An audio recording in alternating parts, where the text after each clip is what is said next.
Chelsea 2, West Ham 1, tactical breakdown. A real game of two halves, but you have to understand this. You might think that Chelsea won this game due to the second half subs, but in fact there was a deeper reason and it completely changed the game. So let's dive into it. So Chelsea started in their typical 4-2-3-1 with some key defensive changes. Tosin coming in for Chalobah and of course the big one, Jorgensen starting ahead of Sanchez. West Ham were in their 3-4-2-1 with Irving coming into the lineup to partner Soucek and Jarrod Bowen, the key man, back in the lineup in that striker position. And the pattern of this game was set pretty early on. Chelsea holding onto the ball with West Ham absorbing all the pressure, looking to hit them on the counter-attack. In settled possession, Chelsea were in fact in their 3-1-6 formation. Something that I said would be the case in my preview due to Chelsea's lack of midfield options and the way that West Ham were going to set up in this game. You see that Cucurella was in the left half space, Palmer covering the centre, had Enzo in the right half space, with the two wingers holding the width. Now Chelsea had a big issue in the first half which caused them to be too passive and slow in possession, developing no real tempo on the ball, and this was due to how well West Ham was set up defensively. So West Ham on the other hand were in a passive mid-block.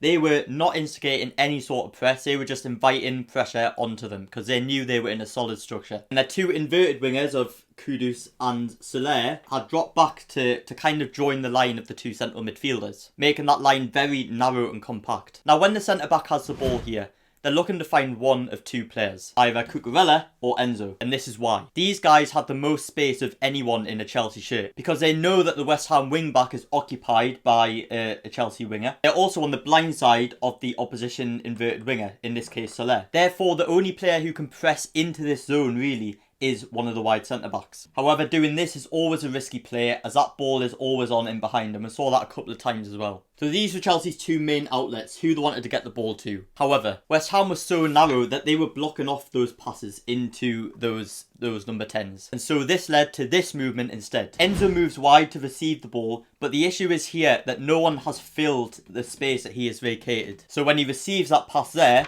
he's ultimately got no one to really pass to in a progressive central area. Yes, a winger's on, but remember, he's also being tracked by a wing-back, and that's a 2v1 situation. In this case, either Jackson needs to drop into this area, or Palmer needs to shuffle across and fill the gap that Enzo has vacated.